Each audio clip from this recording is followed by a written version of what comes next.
అందరికీ నమస్కారం అండి.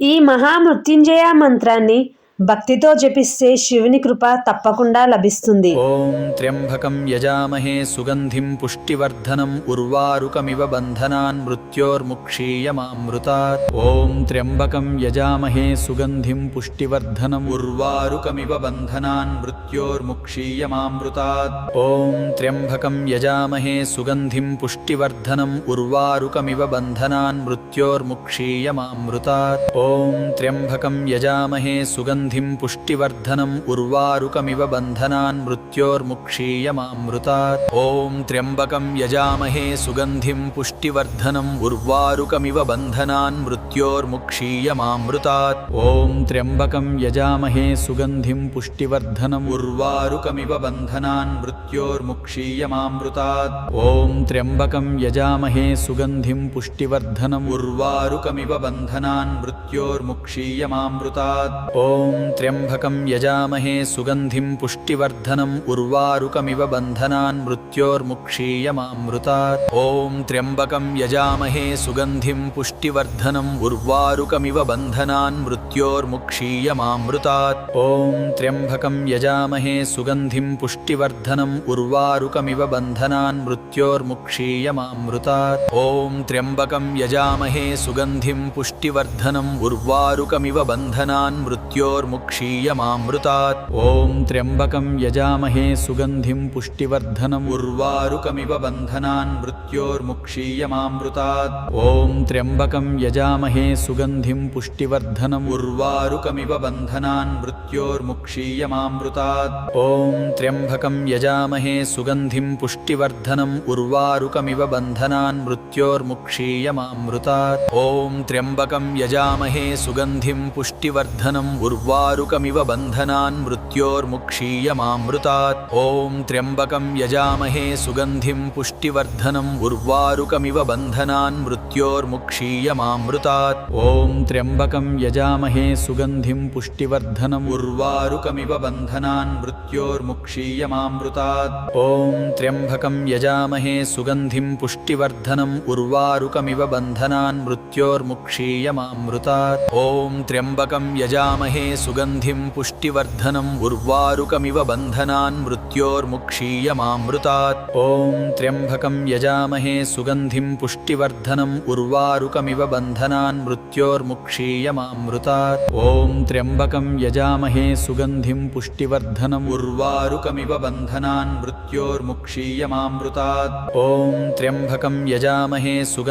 పుష్టివర్ధనం ఉర్వారుకమివ బంధనాన్ మృత్యోర్ముక్షీయమామృతాత్. ఓం త్ర్యంబకం యజామహే సుగంధిం పుష్టివర్ధనం ఉర్వారుకమివ బంధనాన్ మృత్యోర్ముక్షీయమామృతాత్. ఓం త్ర్యంబకం యజామహే సుగంధిం పుష్టివర్ధనం ఉర్వారుకమివ బంధనాన్ మృత్యోర్ముక్షీయమామృతాత్. ఓం త్ర్యంబకం యజామహే సుగంధిం పుష్టివర్ధనం ఉర్వారుకమివ బంధనాన్ మృత్యోర్ముక్షీయమామృతాత్. ఓం త్ర్యంబకం యజామహే సుగంధిం పుష్టివర్ధనం ఉర్వారుకమివ బంధనాన్ మృత్యోర్ముక్షీయమామృతాత్. ఓం త్ర్యంబకం యజామహే సుగంధిం పుష్టివర్ధనం ఉర్వారుకమివ బంధనాన్ మృత్యోర్ముక్షీయమామృతాత్. ఓం త్ర్యంబకం యజామహే సుగంధిం పుష్టివర్ధనం ఉర్వారుకమివ బంధనాన్ మృత్యోర్ముక్షీయమామృతాత్. ఓం త్ర్యంబకం యజామహే సుగంధిం పుష్టివర్ధనం ఉర్వారుకమివ బంధనాన్ మృత్యోర్ముక్షీయమామృతాత్. ఓం త్ర్యంబకం యజామహే సుగంధిం పుష్టివర్ధనం ఉర్వారుకమివ బంధనాన్ మృత్యోర్ముక్షీయమామృతాత్. ఓం త్ర్యంబకం యజామహే సుగంధిం పుష్టివర్ధనం ఉర్వారుకమివ బంధనాన్ మృత్యోర్ముక్షీయమామృతాత్. ఓం త్ర్యంబకం యజామహే సుగంధిం పుష్టివర్ధనం ఉర్వారుకమివ బంధనాన్ మృత్యోర్ముక్షీయమామృతాత్. ఓం త్ర్యంబకం యజామహే సుగంధిం పుష్టివర్ధనం ఉర్వారుకమివ బంధనాన్ మృత్యోర్ముక్షీయమామృతాత్. ఓం త్ర్యంబకం యజామహే यजामहे सुगन्धिं पुष्टिवर्धनम् उर्वारुकमिव बन्धनान् मृत्योर्मुक्षीयमामृतात्। ॐ त्र्यम्बकं यजामहे सुगन्धिं पुष्टिवर्धनम् उर्वारुकमिव बन्धनान् मृत्योर्मुक्षीयमामृतात्। ॐ त्र्यम्बकं यजामहे सुगन्धिं पुष्टिवर्धनम् उर्वारुकमिव बन्धनान् मृत्योर्मुक्षीयमामृतात्। ॐ त्र्यम्बकं यजामहे सुगन्धिं पुष्टिवर्धनम् उर्वारुकमिव बन्धनान् मृत्योर्मुक्षीयमामृतात्। ॐ त्र्यम्बकं यजामहे सुगन्धिं पुष्टिवर्धनम् उर्वारुकमिव बन्धनान् मृत्योर्मुक्षीयमामृतात्। ॐ त्र्यम्बकं यजामहे सुगन्धिं पुष्टिवर्धनम् उर्वारुकमिव बन्धनान् मृत्योर्मुक्षीयमामृतात्।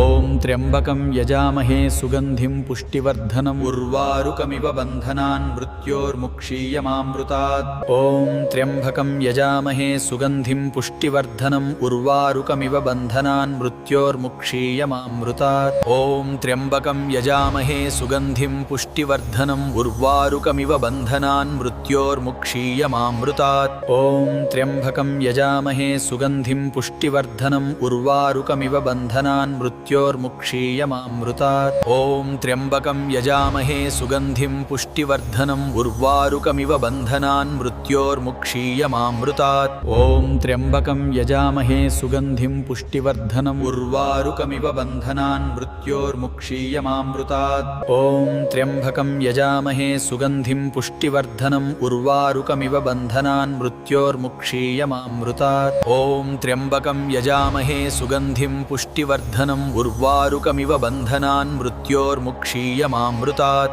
ॐ त्र्यम्बकं यजामहे सुगन्धिं पुष्टिवर्धनम् उर्वारुकमिव बन्धनान् मृत्योर्मुक्षीयमामृतात्। ॐ त्र्यम्बकं यजामहे सुगन्धिं पुष्टिवर्धनम् उर्वारुकमिव बन्धनान् मृत्योर्मुक्षीयमामृतात्। ॐ त्र्यम्बकं यजामहे सुगन्धिं पुष्टिवर्धनम् उर्वारुकमिव बन्धनान् मृत्योर्मुक्षीयमामृतात्। ॐ त्र्यम्बकं यजामहे सुगन्धिं पुष्टिवर्धनम् उर्वारुकमिव बन्धनान् मृत्योर्मुक्षीयमामृतात्। ॐ त्र्यम्बकं यजामहे सुगन्धिं पुष्टिवर्धनम् उर्वारुकमिव बन्धनान् मृत्योर्मुक्षीयमामृतात्। ॐ त्र्यम्बकं यजामहे सुगन्धिं पुष्टिवर्धनम् उर्वारुकमिव बन्धनान् मृत्योर्मुक्षीयमामृतात्। ॐ त्र्यम्बकं यजामहे सुगन्धिं पुष्टिवर्धनम् उर्वारुकमिव बन्धनान् मृत्योर्मुक्षीयमामृतात्। ॐ त्र्यम्बकं यजामहे सुगन्धिं पुष्टिवर्धनम् उर्वारुकमिव बन्धनान् मृत्योर्मुक्षीयमामृतात्। ॐ त्र्यम्बकं यजामहे सुगन्धिं पुष्टिवर्धनम् उर्वारुकमिव बन्धनान् मृत्योर्मुक्षीयमामृतात्। ॐ त्र्यम्बकं यजामहे सुगन्धिं पुष्टिवर्धनम् उर्वारुकमिव बन्धनान् मृत्योर्मुक्षीयमामृतात्। ॐ त्र्यम्बकं यजामहे सुगन्धिं पुष्टिवर्धनम् उर्वारुकमिव बन्धनान् मृत्योर्मुक्षीयमामृतात्। ॐ त्र्यम्बकं यजामहे सुगन्धिं पुष्टिवर्धनम् उर्वारुकमिव बन्धनान् मृत्योर्मुक्षीयमामृतात्। ॐ त्र्यम्बकं यजामहे सुगन्धिं पुष्टिवर्धनम् उर्वारुकमिव बन्धनान् मृत्योर्मुक्षीयमामृतात्। ॐ त्र्यम्बकं यजामहे सुगन्धिं पुष्टिवर्धनम् उर्वारुकमिव बन्धनान् मृत्योर्मुक्षीयमामृतात्। ॐ त्र्यम्बकं यजामहे सुगन्धिं पुष्टिवर्धनम् उर्वारुकमिव बन्धनान् मृत्योर्मुक्षीयमामृतात्। ॐ त्र्यम्बकं यजामहे सुगन्धिं पुष्टिवर्धनम् उर्वारुकमिव बन्धनान् मृत्योर्मुक्षीयमामृतात्। ॐ त्र्यम्बकं यजामहे सुगन्धिं पुष्टिवर्धनम् उर्वारुकमिव बन्धनान् मृत्योर्मुक्षीयमामृतात्। ॐ त्र्यम्बकं यजामहे सुगन्धिं पुष्टिवर्धनम् उर्वारुकमिव बन्धनान् मृत्योर्मुक्षीयमामृतात्। ॐ त्र्यम्बकं यजामहे सुगन्धिं पुष्टिवर्धनम् उर्वारुकमिव बन्धनान् मृत्योर्मुक्षीयमामृतात्। ॐ त्र्यम्बकं यजामहे सुगन्धिं पुष्टिवर्धनम् उर्वारुकमिव बन्धनान् मृत्योर्मुक्षीयमामृतात्। ॐ त्र्यम्बकं यजामहे सुगन्धिं पुष्टिवर्धनम् उर्वारुकमिव बन्धनान् मृत्योर्मुक्षीयमामृतात्। ॐ त्र्यम्बकं यजामहे सुगन्धिं पुष्टिवर्धनम् उर्वारुकमिव बन्धनान् मृत्योर्मुक्षीयमामृतात्। ॐ त्र्यम्बकं यजामहे सुगन्धिं पुष्टिवर्धनम् उर्वारुकमिव बन्धनान् मृत्योर्मुक्षीयमामृतात्। ॐ त्र्यम्बकं यजामहे सुगन्धिं पुष्टिवर्धनम् उर्वारुकमिव उर्वारुकमिव बन्धनान् मृत्योर्मुक्षीयमामृतात् ॐ त्र्यम्बकं यजामहे सुगन्धिं पुष्टिवर्धनम् उर्वारुकमिव बन्धनान् मृत्योर्मुक्षीयमामृतात् ॐ त्र्यम्बकं यजामहे सुगन्धिं पुष्टिवर्धनम् उर्वारुकमिव बन्धनान् मृत्योर्मुक्षीयमामृतात् ॐ त्र्यम्बकं यजामहे सुगन्धिं पुष्टिवर्धनम् उर्वारुकमिव बन्धनान् मृत्योर्मुक्षीयमामृतात् ॐ त्र्यम्बकं यजामहे सुगन्धिं पुष्टिवर्धनम् उर्वारुकमिव बन्धनान् मृत्योर्मुक्षीयमामृतात् ॐ त्र्यम्बकं यजामहे सुगन्धिं पुष्टिवर्धनम् उर्वारुकमिव बन्धनान् मृत्योर्मुक्षीयमामृतात् ॐ त्र्यम्बकं यजामहे सुगन्धिं पुष्टिवर्धनम् उर्वारुकमिव बन्धनान् मृत्योर्मुक्षीयमामृतात् ॐ त्र्यम्बकं यजामहे सुगन्धिं पुष्टिवर्धनम् उर्वारुकमिव बन्धनान् मृत्योर्मुक्षीयमामृतात् ॐ त्र्यम्बकं यजामहे सुगन्धिं पुष्टिवर्धनम् उर्वारुकमिव बन्धनान् मृत्योर्मुक्षीयमामृतात् ॐ त्र्यम्बकं यजामहे सुगन्धिं पुष्टिवर्धनम् उर्वारुकमिव बन्धनान् मृत्योर्मुक्षीयमामृतात् ॐ त्र्यम्बकं यजामहे सुगन्धिं पुष्टिवर्धनम् उर्वारुकमिव बन्धनान् मृत्योर्मुक्षीयमामृतात् ॐ त्र्यम्बकं यजामहे सुगन्धिं पुष्टिवर्धनम् उर्वारुकमिव बन्धनान् मृत्योर्मुक्षीयमामृतात् ॐ त्र्यम्बकं यजामहे सुगन्धिं पुष्टिवर्धनम् उर्वारुकमिव बन्धनान् मृत्योर्मुक्षीयमामृतात् ॐ त्र्यम्बकं यजामहे सुगन्धिं पुष्टिवर्धनम् उर्वारुकमिव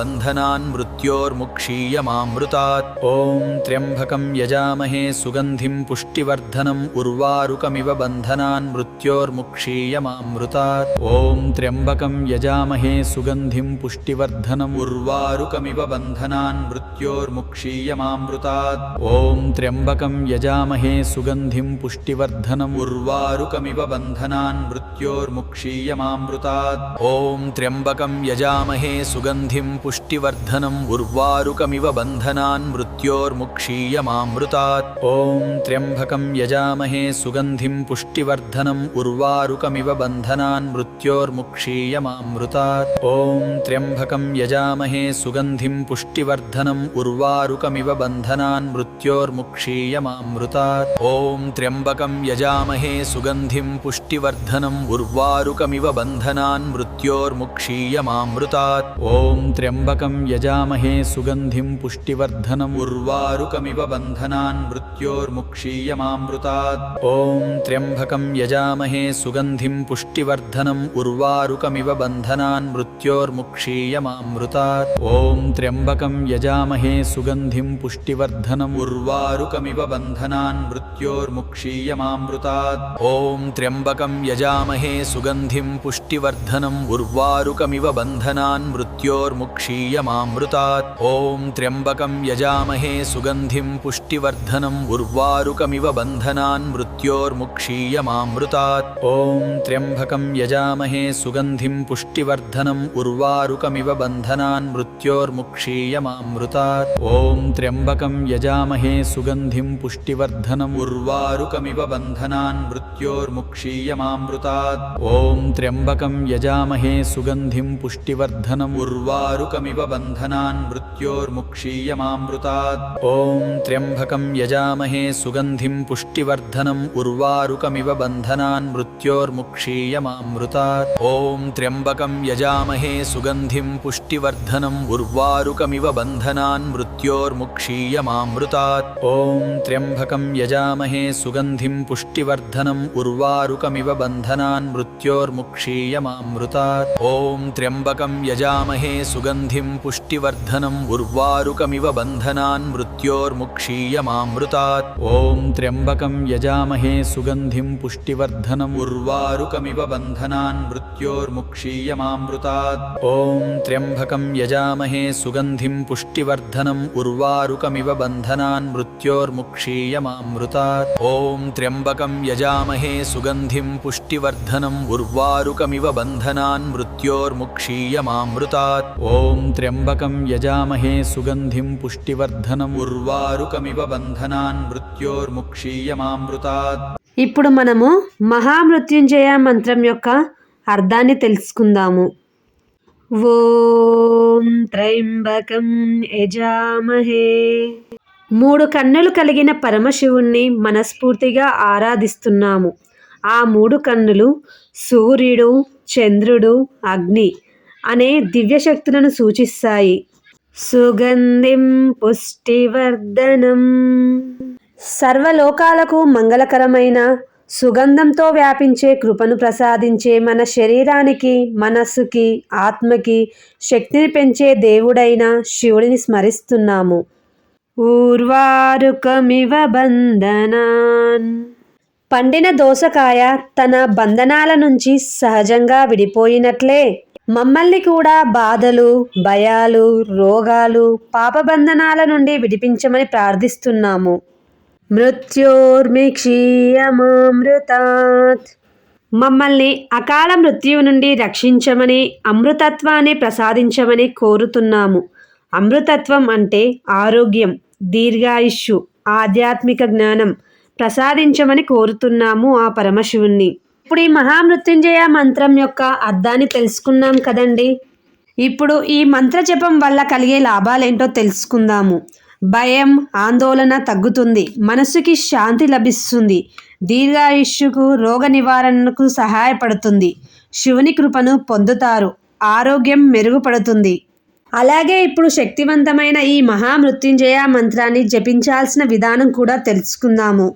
ప్రతిరోజు ఉదయం లేదా సోమవారం రోజు శుద్ధమైన మనస్సుతో నిశ్శబ్దంగా ఈ మంత్రాన్ని 11 సార్లు లేదా 21 సార్లు లేదా 108 సార్లు జపించండి. భక్తితో జపిస్తే శివుని కృప తప్పకుండా లభిస్తుంది. ఓం నమః శివాయ. Thank you for watching. మరిన్ని భక్తి వీడియోల కోసం మన ఛానల్ని సబ్స్క్రైబ్ చేసుకోండి.